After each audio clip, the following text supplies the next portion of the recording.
निलंबित अध्यक्ष बा प्रिंसिपाल को गिरफ करा जायछि तांको प्रथमे निलंबन करा जायथिला एबे तांको गिरफ करा जायछि सदेवकुंटा थाना पुलिस तांको गिरफ करिछि जेतबळे घटना सामना को आसिला एवं सारा राज्य रे घटना को नहीं प्रतिक्रिया प्रकाश पाई एवं सबुठी आम विक्षोभ देखुचे आंदोलन देखुचे विभिन्न राजनैतिक दलर एवं आज वर्तमान जहाँ खबर जे निलंबित अध्यक्ष जे थिले तांको गिरफ करा जायछि तांको उपरे पूर्वरु मध्य कार्यानुष्ठान निया जायथिला तांको तुरंत निलंबन करा जायथिला एबे दिलीप घोष को गिरफ करा जायछि काहेकिना से छात्री अभियोग कोनोसी समाधान करि नथिले जेतबळे छात्री अभियोग देइथिले जणे अध्यापकों विरोध में से अभियोग देइथिले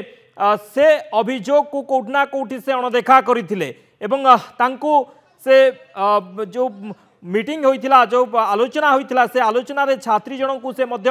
अपमानित करथिले जोथि पई कि छात्री जनक एते बड़ गोटे स्टेप नेले आत्महत्या उद्यम कले गुरुतर अवस्था वर्तमान से चिकित्सित होउछंती ए घटना पर सारा राज्य रे प्रतिक्रिया प्रकाश पाइथिला कहीं अध्यक्ष गिरफ हेबे नाही ए कथा मध्य प्रतिक्रिया प्रकाश पाइथिला जे अध्यक्ष को कहीं गिरफ करा जिवो नाही तांकर मध्य समान दोष अछि कहीं ना से दोषी को घंट गोड़ाउथिले से दोषी को कोटना कोटी सुरक्षा देउथिले दोषी को रक्षा करुथिले जोथि पई तांको ऊपर मध्य कार्यानुष्ठान निया जाऊ तांको मध्य गिरफ करा जाऊ ए दाबी होई आसुथिला एवं आज तांको गिरफ करा जायछि ए वर्तमान बड़ खबर निलंबित कॉलेज अध्यक्ष दिलीप घोष गिरफ होइछंती।